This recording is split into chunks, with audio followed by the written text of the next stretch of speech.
5% হারে কত সময়ে 500 টাকার মুনাফা 100 টাকা হবে? এখানে আপনি খেয়াল করবেন, যেটা আমাদেরকে বাইর করতে হবে সেটা ডান দিকে দেব। আর একটা কথা আছে, প্রথমে আমাদেরকে কি করতে হবে, যে 1 বছরের সুদটা বাইর করতে হবে। যেহেতু দেওয়া আছে কত, 500 টাকা, এর 5%, এটা হচ্ছে আমাদের আসল থেকে আমরা কী করবো, 5% বাই করবো।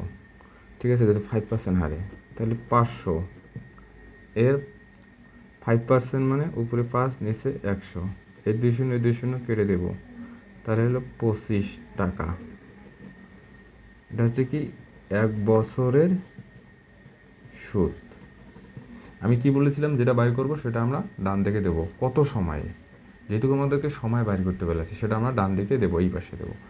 তাহলে আমরা লিখতে পারি 25 টাকা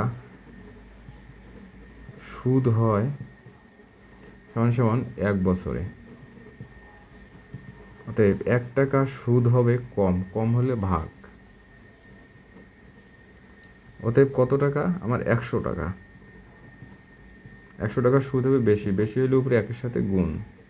ঠিক আছে, 25 4 বছর, এটাই হবে অ্যান্সার। এরকম অঙ্ক আপনারা 13টি অঙ্ক ডিসক্রিপশন বক্সে পাবেন, সেই অঙ্কগুলো দেখে করার চেষ্টা করবেন। ধন্যবাদ।